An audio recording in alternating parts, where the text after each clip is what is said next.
Gravando, então. Pessoas, olha só, nós vamos trabalhar o material que vai da página 37 até a 46. Isso vocês podem ler depois. O que eu quero que vocês fiquem atentas e atento agora? Eu não quero trabalhar com vocês assim as características efetivas da revolução científica, porque isso a gente já viu.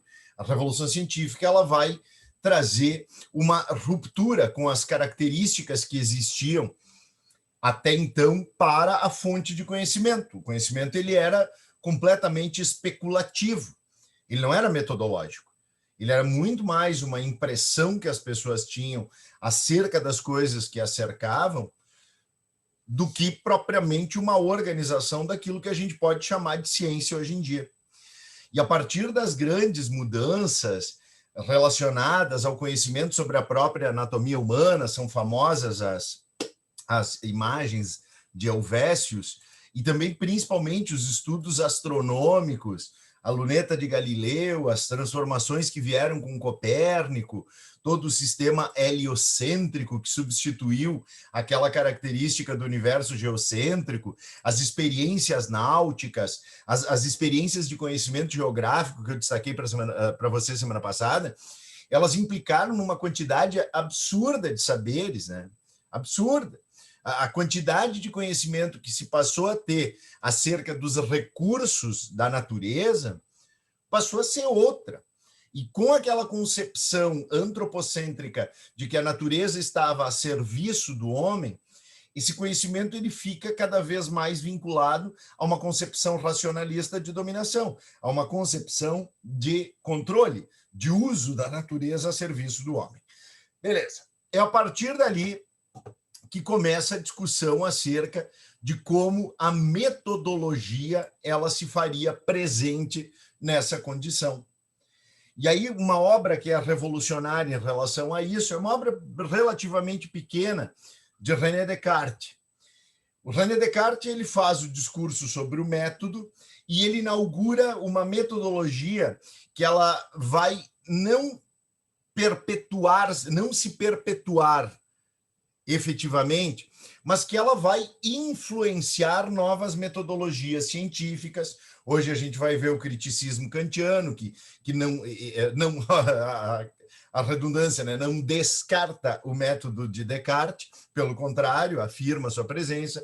Nós temos as releituras do racionalismo em Hegel e releituras do empirismo, porque René Descartes e John Locke já trabalham com duas realidades distintas. Para René Descartes, nós nascemos com uma capacidade de raciocínio que nos é inata. Portanto, para ele, nós temos condições inatas de conhecimento. Por isso que ele diz o seguinte: eu penso, logo existo.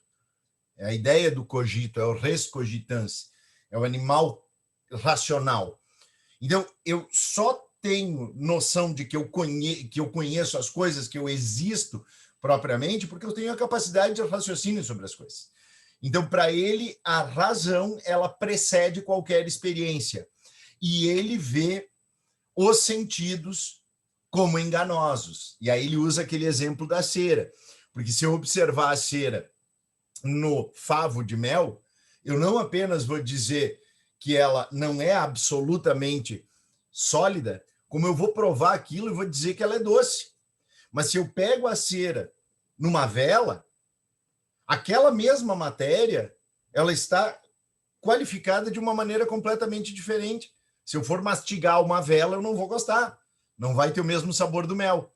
Além disso, na medida em que a cera queima, aquela característica material vai se modificando.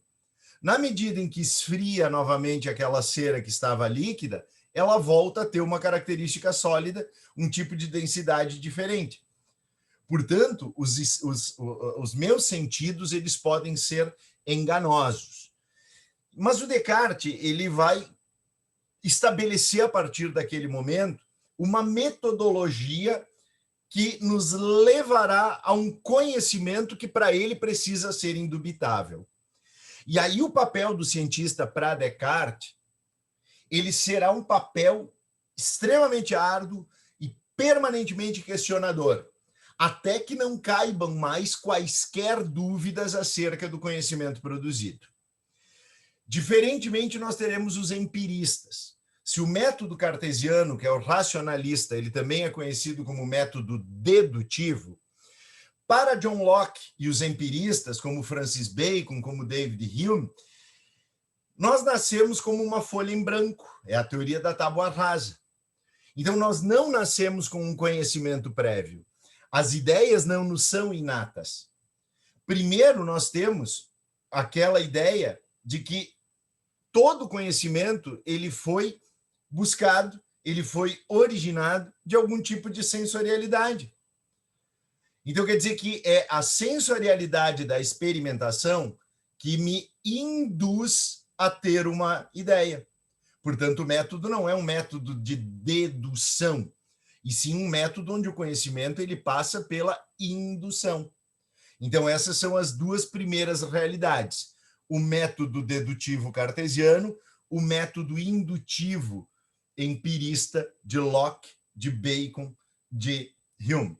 Junto com Descartes, nós encontramos Leibniz e encontramos também Baruch Spinoza, que são racionalistas, certo?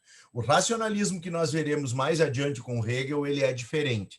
Ele não é o mesmo racionalismo cartesiano. O que eles comungam é apenas a ideia de que nós somos seres racionais e que é essa racionalidade que nos permite ter percepções acerca do mundo que brotam primeiro na nossa razão e que depois se confirmam através da observação.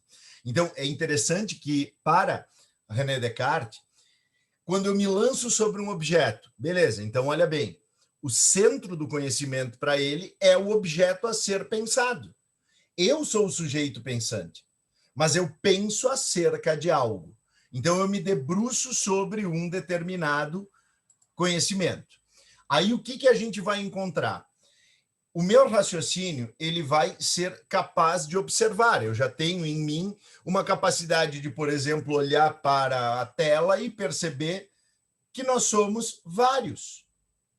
Então, quer dizer que aqui eu já tive um raciocínio de possibilidade de unidade e de multiplicidade. Então, eu já consigo perceber as coisas ao meu redor deduzindo coisas que estão no meu raciocínio. Forma, distância, multiplicidade ou unidade, são coisas que são categorias que já estão intrínsecas ao meu pensamento. Então, quando eu me debruço sobre um objeto, eu já estabeleço sobre ele deduções. Essas deduções estão originadas na minha capacidade de raciocínio. A partir dali, o que eu faço? Eu estabeleço uma problematização. Por exemplo, eu vou me debruçar sobre a tentativa de compreensão dos seres humanos. Então, eu vou começar a estabelecer problemas. Eu vou estabelecer as variantes que são o problema que eu vou fundamentar. A partir dali, eu faço uma premissa. Eu digo o seguinte, todos os seres, vou usar o exemplo do Sócrates, né? Todos os seres humanos são mortais. Bruno é um ser humano. Logo, olha só a minha dedução. Eu parti de uma premissa maior, todos os seres humanos, peguei uma premissa menor, que é o Bruno, e transformei isso numa dedução, numa conclusão. A minha conclusão é que o Bruno também é mortal. A partir daí, o que a gente vai ter? A gente vai ter uma premissa maior, que é o geral, uma premissa menor, que é o particular, o Bruno, e eu chego, por dedução lógica, o silogismo, o raciocínio lógico, a uma conclusão. Então, observa bem, a primeira coisa que eu vou ter que fazer, eu vou ter que dividir aquela minha premissa maior na maior quantidade de partes possíveis de serem observadas. Percebam que eu primeiro fiz o raciocínio para depois me debruçar nos casos particulares. Aí a primeira dúvida que eu vou ter, será que este é o número maior de partes que eu consigo dividir? Tento me debruçar sobre as partes e tentar dividi-las. A partir do momento em que eu não consigo mais dividir aquelas partes, então não resta dúvida. Este é o maior número de quantidade de partes possíveis sobre um determinado objeto de estudo. Pronto. Eu eliminei a primeira dúvida. Aquela dúvida das minhas premissas. Beleza. Aí eu vou aplicar as minhas premissas, a premissa maior a cada uma das partes, que são as premissas menores, e a partir daquela condição eu vou estabelecer conclusões.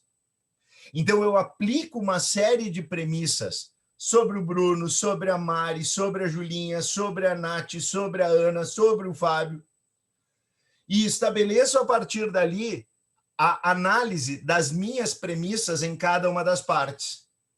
Algumas premissas se mostrarão falsas. E segundo o método cartesiano, eu não tenho como chegar, a não ser por um acidente, a uma conclusão verdadeira partindo de uma premissa falsa. Então, eu, antes de mais nada, eu vou procurar tudo que não se enquadra como verdade nas premissas que eu criei, elimino aquelas que não se mostraram verdadeiras e eu fico com premissas e partes que são todas elas verdadeiras. A partir daí eu estabeleço conclusões. Só que eu também posso partir de duas premissas verdadeiras e chegar a uma conclusão falsa. Por isso Descartes dizia que a partir do momento em que eu estabeleci as minhas conclusões, eu também duvido das minhas conclusões. Assim como eu duvidei das premissas, eu duvidei do número de partes, eu também vou estabelecer a dúvida sobre as minhas conclusões.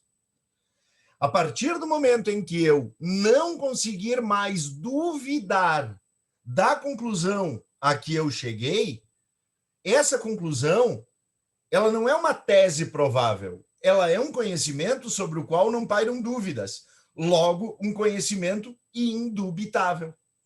Então quer dizer que para o René Descartes, a partir do momento que eu conseguisse eliminar toda e qualquer dúvida acerca das premissas, das partes e das conclusões, eu chegaria a um conhecimento definitivo, indubitável.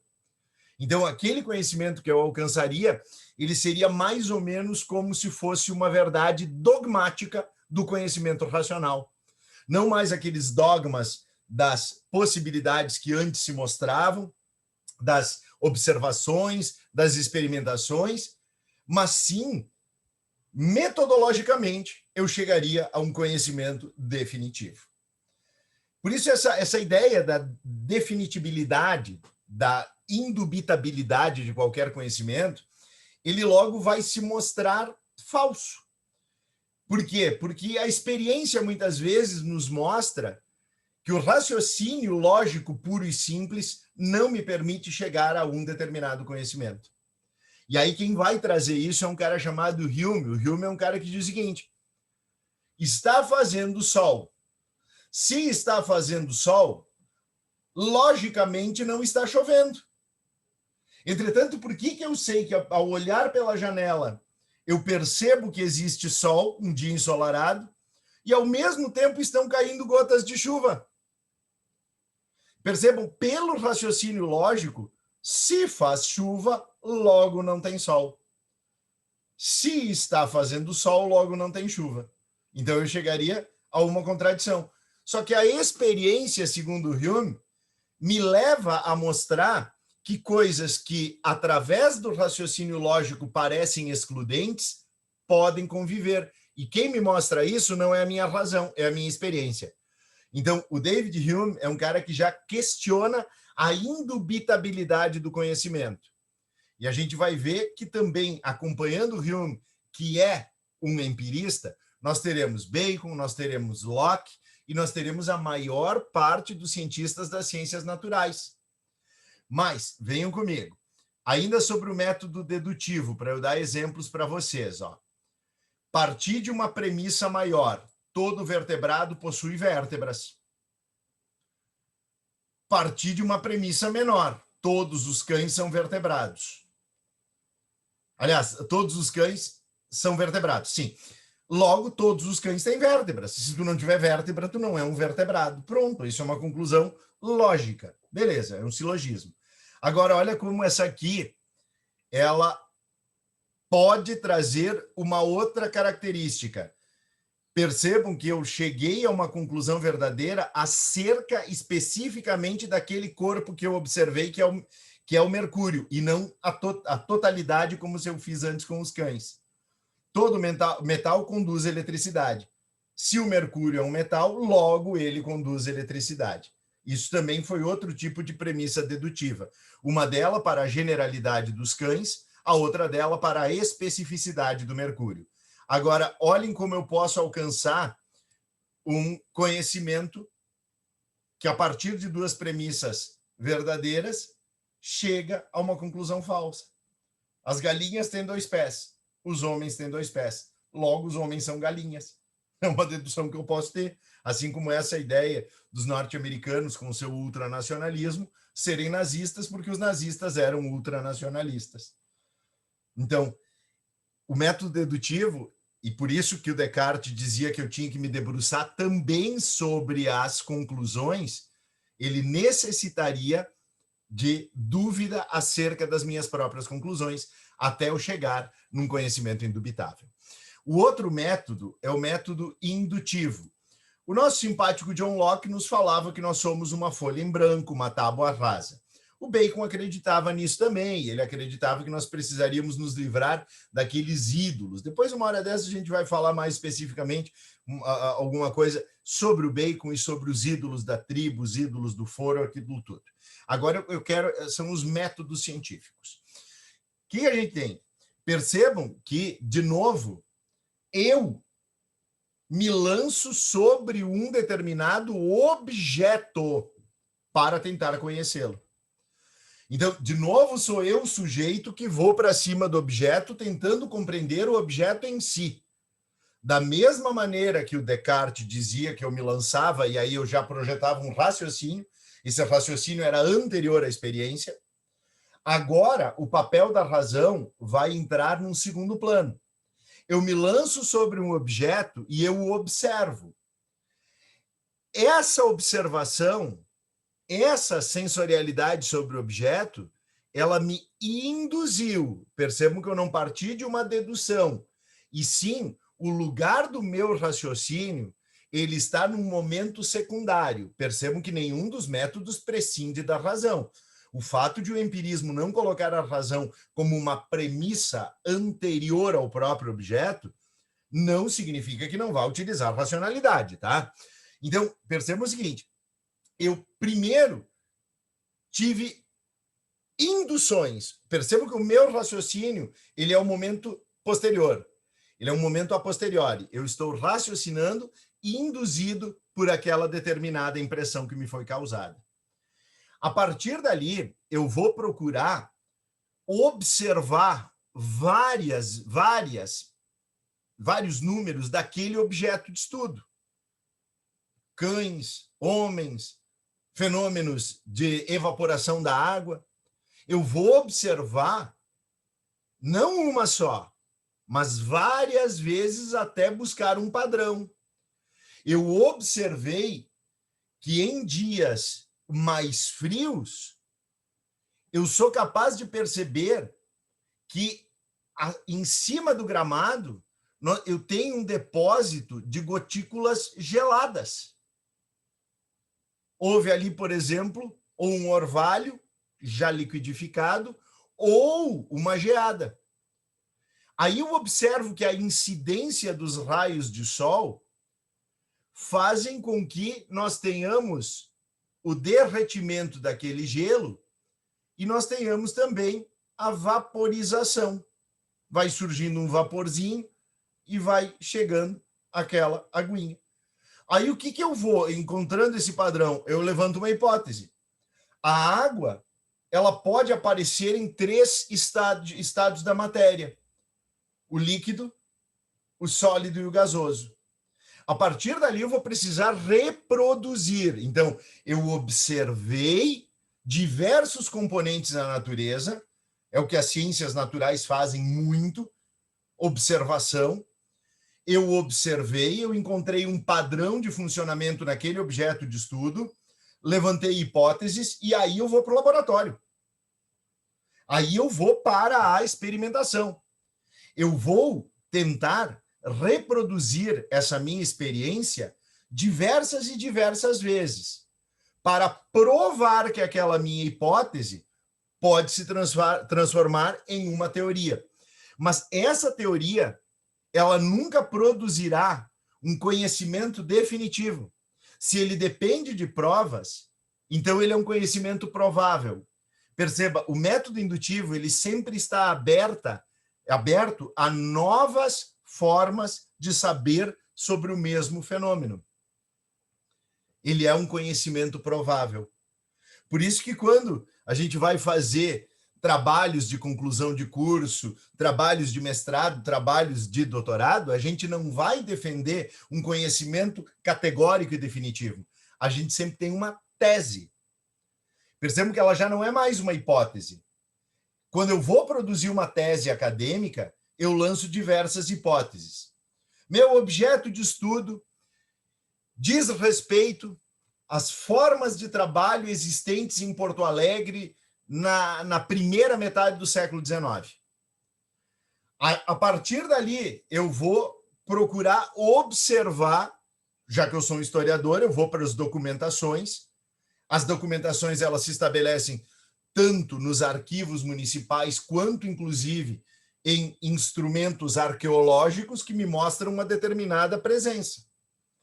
A partir dali, eu vou estabelecer uma hipótese. Olha, ao observar as formas de trabalho em Porto Alegre na primeira metade do século XIX, eu encontrei aqui trabalhadores livres que estão sendo remunerados com uma moeda padrão, que é o R$1.000, mas eu estou encontrando também uma série de trabalhadores que são escravos. A partir dali, o que acontece?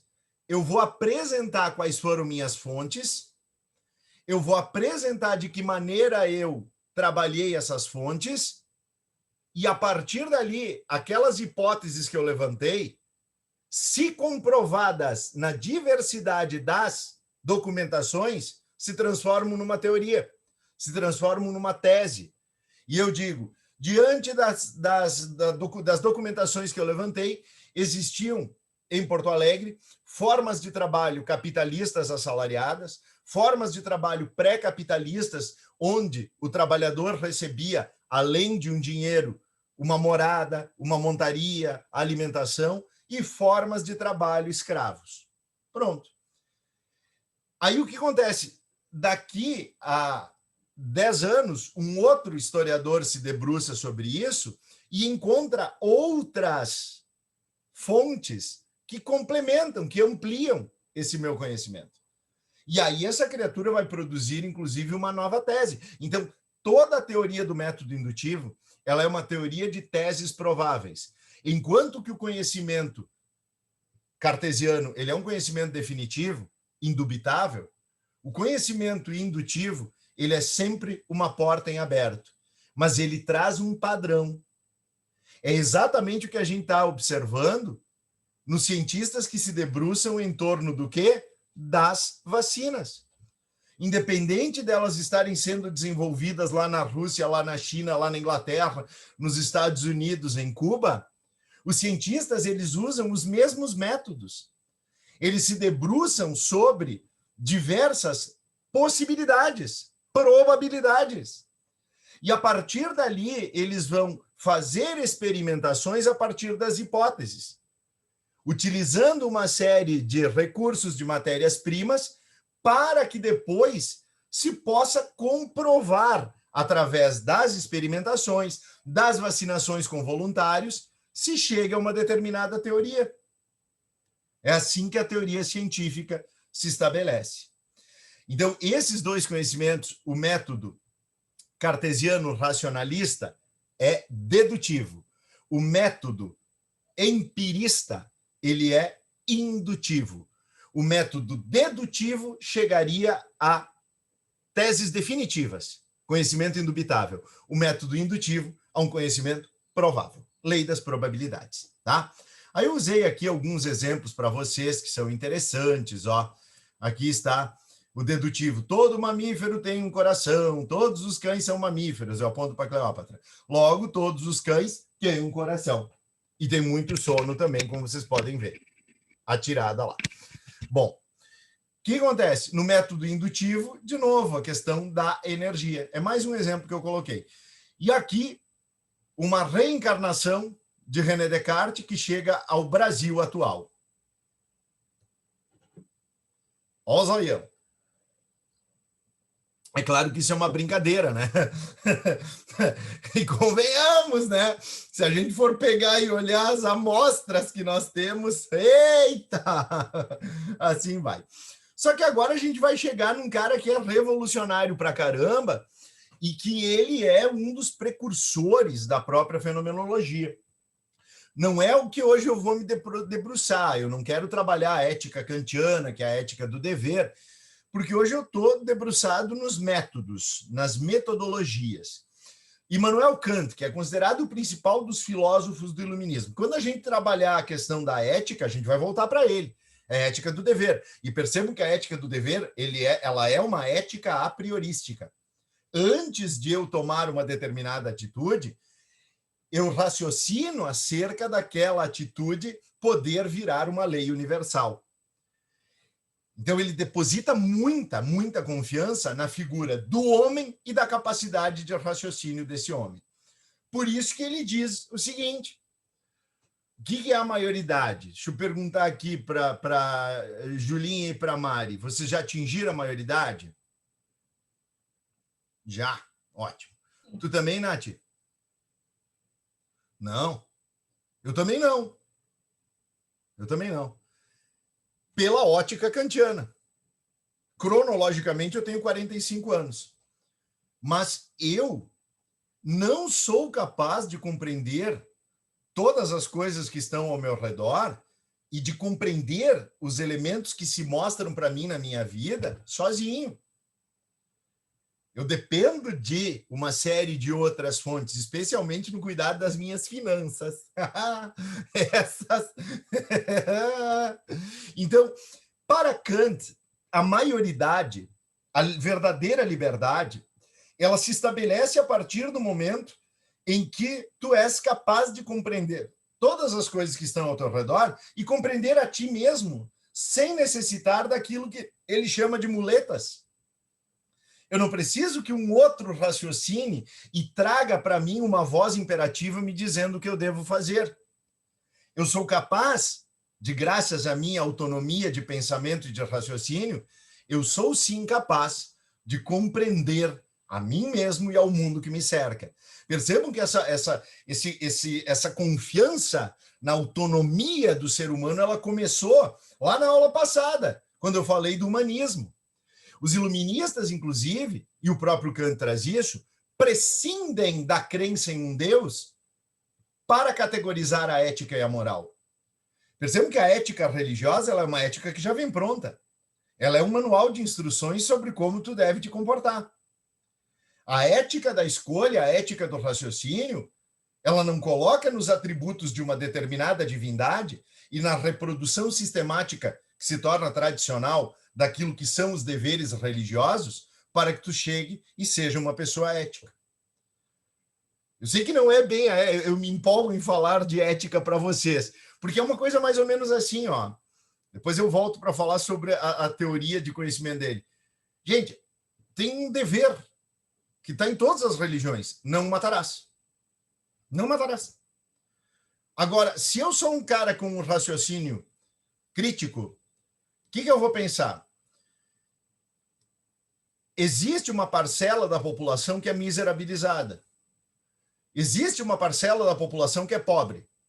O pobre é um cara que trabalha para ter a garantia das refeições diárias para si e para sua família. E nada consegue ter além disso. O miserável é o cara que ou não tem condições de trabalhar, ou mesmo trabalhando, não consegue garantir o mínimo de alimentação. Se eu sei, e olha só, eu tenho um raciocínio, se eu sei que a falta de uma alimentação adequada, ela compromete a longevidade de um ser humano, e eu estou diante de uma criatura que está miserabilizada, e eu não lhe ofereço o alimento, eu estou contribuindo com a minha parcela para a morte antecipada dessa pessoa. Porque pela negativa da minha virtude de escolha, eu estou condenando ela a reduzir o número de dias que ela irá viver. Percebam, então, a ética kantiana, ela pressupõe muito mais do que simplesmente eu estabelecer a minha vontade, a minha verdade, em torno da ideia de que sim, as pessoas não devem matar umas às outras. Mas eu vou além. Se todos negarem essa boa vontade de alimentar os miseráveis, então nós estaremos todos sendo assassinos. Percebam como o raciocínio ele é muito centrado na capacidade do ser humano de conhecer. Por isso que, antes de mais nada, o nosso simpático Kant, ele coloca no indivíduo o saber, o foco. O que eu falei para vocês antes? Que tanto Descartes e os racionalistas, quanto Bacon, Locke, Hume, eles focavam o conhecimento no objeto. O Kant faz o contrário. Ele coloca o conhecimento no sujeito. O foco do conhecimento não é objeto, mas é como um determinado sujeito é capaz de conhecer aquele objeto. Ele não quer que eu conheça o objeto em si, a verdade efetiva sobre o objeto, mas de que maneira aquele objeto pode ser compreendido pelo sujeito pensante. É isso que a gente chama, e é o que ele mesmo diz, de revolução copernicana. A revolução copernicana do conhecimento traz isso.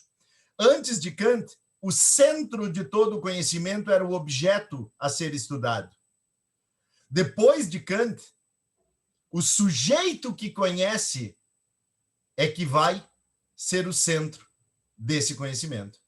Isso aí a gente vai estudar lá no século XX, Russell, Merleau-Ponty e os fenomenologistas, que trabalham com a ideia da percepção que nós somos capazes de ter sobre a manifestação de um determinado objeto. Então, olha que interessante. Eu nunca vou compreender a Ana Paula, eu nunca vou compreender a Nath numa totalidade. Mas elas serão, para mim, também um objeto de percepção. O que eu posso conhecer sobre a Ana, sobre a Júlia, sobre a Mariana, sobre o Bruno, sobre a Nath, ao estudá-los. E aí ele faz essa diferenciação, ó. E a obra dele, Crítica da Razão Pura, ela faz parte daquilo que é o nome dado à metodologia kantiana, criticismo. Então tem o empirismo, tem o racionalismo e agora o criticismo. E o criticismo coloca os juízos críticos que o sujeito consegue fazer para obter o conhecimento de um objeto. E é isso que ele faz a separação. Observa, o grande foco do Kant, ser humano, racionalidade, capacidade crítica. É isso que o iluminismo propõe. Não é de graça que muitos iluministas são deístas. Como assim deístas? Acreditam em Deus? Não, isso é ser um fiel. Deísta é o cara que diz que toda a manifestação da verdade de um Deus pode ser compreendida por mim. Então, figuras como Thomas Paine dizem: My church is my mind. A minha igreja é a minha mente. Se existe um Deus, eu sou capaz de compreendê-lo. Depois eu volto para falar sobre o Deus cartesiano, que eu acho um Deus legal. Aí, olha bem, o ser humano, ele busca o conhecimento. E aí o Kant vai observar de que maneira o exame crítico da nossa racionalidade permite o conhecer. E o conhecer não é do ser em si. O ser em si é númeno, é o que ele diz. Entretanto, o que a gente vai conhecer de qualquer ser é a maneira como ele se mostra para nós, a maneira como criticamente nós podemos ajuizar e conhecer uma determinada manifestação do ser, que é o fenômeno. Então, por isso que ele é um pré-fenomenológico. O fenômeno é a manifestação do ser em mim. Então, não é como eu sou capaz de compreender a totalidade de um ser, mas como esse ser pode ser compreendido pelo centro do conhecimento, que sou eu. E a partir dali, ele faz o que ele chamou de revolução copernicana da ciência. Isso o Enem também gosta de trabalhar. A revolução copernicana da ciência de Kant, o que que era? Que antes do Kant, a Terra era o objeto. Depois do Kant, o Sol é o centro. Isso foi o que o Copérnico falou, né? Só que ele coloca exatamente isso. Em vez de Sol e de Terra, ele coloca objeto e sujeito. E faz a substituição ao colocar aqui um sujeito-centrismo. Aí o que ele traz? Quais são os tipos de conhecimento que nós temos? Eu vou mandar para vocês esses slides também, tá? Nós temos dois tipos de conhecimento. O conhecimento que ele diz que é empírico, e todo conhecimento empírico ele é a posteriori. Como assim? Ora, eu preciso da experiência para chegar a esse conhecimento. E aí, o que ele diz é que assim, ó, nós seres humanos somos dotados de categorias de raciocínio que prescindem da experiência. Eu não preciso experimentar 5 livros somados a outros 5 livros para deduzir que 5 mais 5 são 10. Isso é uma verdade matemática, um conhecimento puro. Entretanto, existem conhecimentos que eu só serei capaz de alcançar graças à minha empiria.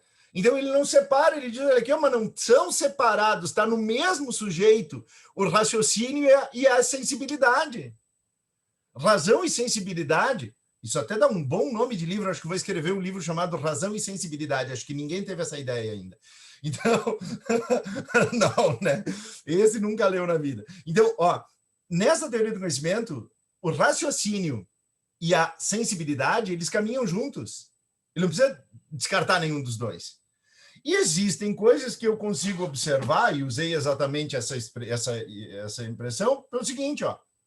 Este livro aqui, que é o meu livro 1 de História, tem a capa azul. E vocês viram que eu sintetizei 2 conhecimentos. Como assim? Livro e a cor. Eu posso chegar à conclusão de que todos os livros têm a capa azul?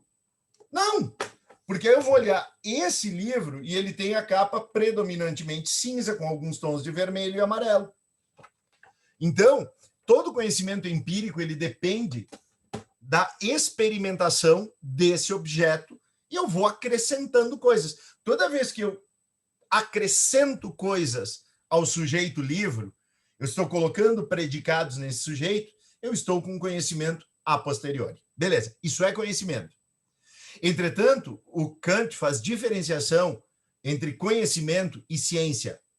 Se vocês forem fazer a UFSC, se vocês forem fazer a UX, e talvez até alguma questão mais profunda do Enem, vocês têm que entender que ele diferencia conhecimento e ciência.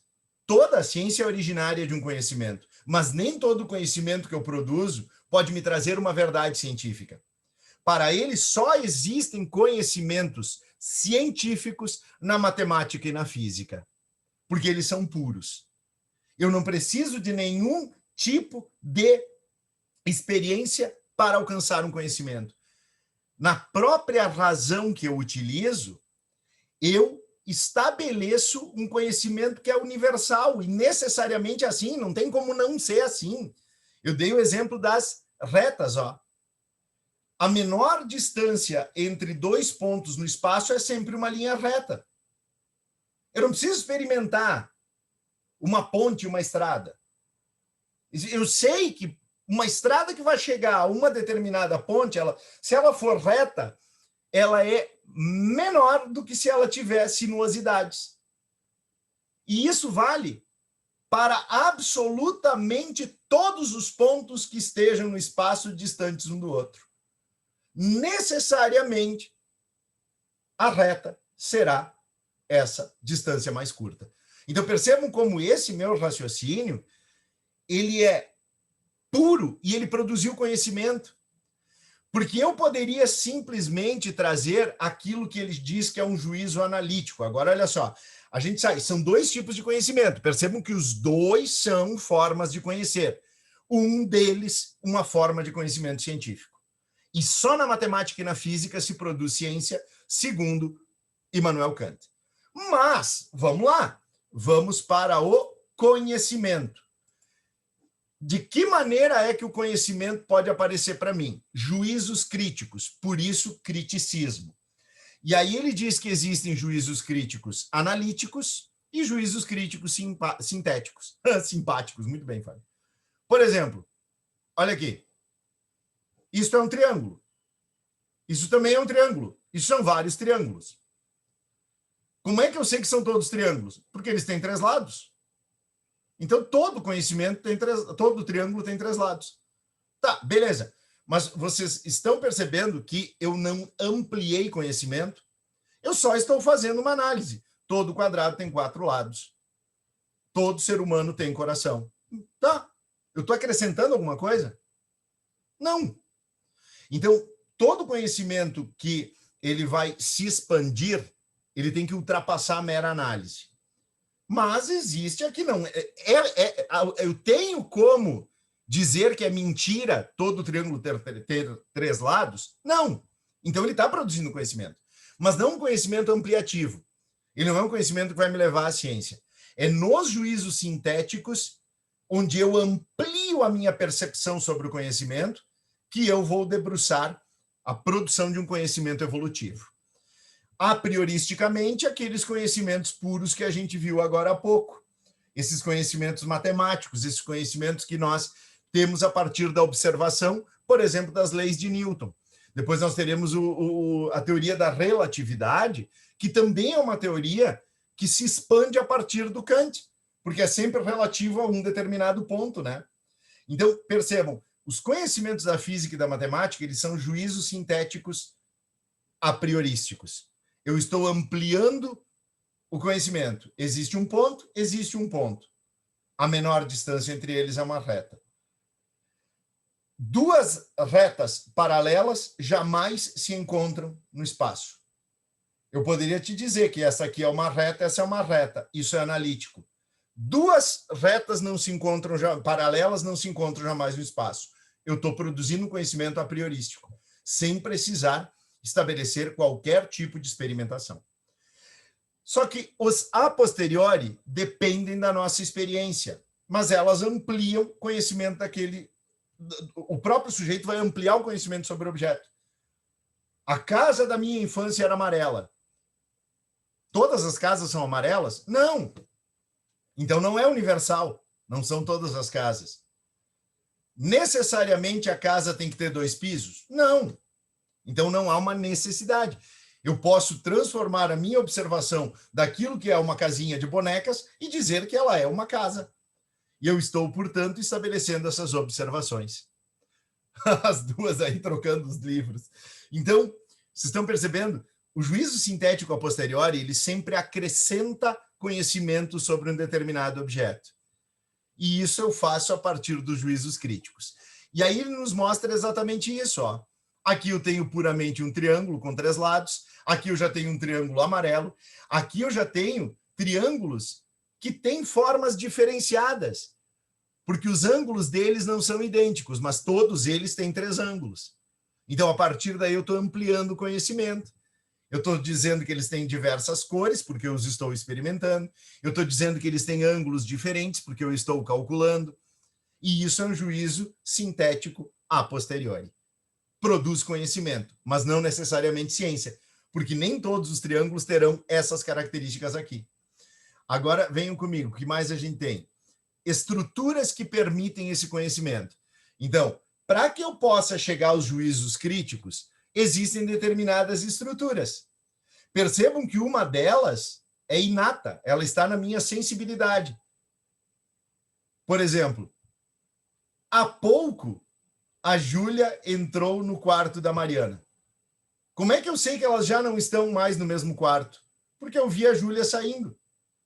Continuam sendo a Júlia e a Mariana. Só que existe um tempo que me permitiu perceber que já passou e que elas não estão mais no mesmo espaço. Tá vendo? Isso é a sensibilidade. Segundo Kant, isso é algo inato.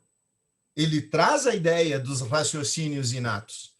E esses raciocínios, eles estão estruturados em mim, na sensibilidade e no meu entendimento. Eu, por exemplo, olho para vocês de novo e digo, vocês são vários, não são um. Eu já percebo também, olha a qualificação, eu percebo que a Júlia e a Mariana são loiras. Eu percebo que a Nath e a Ana Paula não são loiras. Então quer dizer que eu estou qualificando. Eu estou percebendo que o Bruno é homem e vocês são mulheres. E aí eu vou estabelecer relação, eu vou estabelecer modalidade. E nessas estruturas que estão em nós e que permitem que nós tenhamos esse conhecimento, ele faz, na crítica da razão pura, a ideia de receber do exterior as informações, as temporalizamos, as espacializamos, e a partir dali a gente vai julgar. E aí, vocês não precisam decorar isso, tá? Mas ele cria 12 categorias. Isso aqui é o Fábio escaneando um livro, tá? Percebam como é importante fazer o teste do pezinho assim que a criança nasce. Os espartanos teriam me descartado ao nascer. Colocavam lá, dizendo, bota esta bosta para fora da cidade. Mas ainda bem que não estamos em Esparta. O que acontece? Simplesmente eu pego dados que são desconexos. A primeira coisa é que por essa intuição, que é inata, esse tipo de coisa é inatismo, eu já consigo categorizá-las no espaço e no tempo. E aí ele coloca essas 12 categorias de entendimento, ó. Quantidade, qualidade. Eu sei que a Nath não é um sapo. Olha que legal. Então, eu também conheço as coisas por negação, por aquilo que elas não são. Limitação. Eu sei que a Nath não poderá pular a Torre Eiffel, porque é uma limitação da qualidade de ser humano que ela tem. Estabeleço as relações e as modalidades. Então, percebam como, criando essas categorias, ele vai permitir conhecer um determinado objeto para aquele conhecimento. Então, tudo isso permitirá um juízo crítico acerca das coisas. Esse tipo de pensamento, que é o kantiano, é o que vai predominar nas ciências durante muito tempo. E, inclusive, ainda marca a fenomenologia. E ainda nós temos essas categorias de entendimento sendo bastante valorizadas, certo?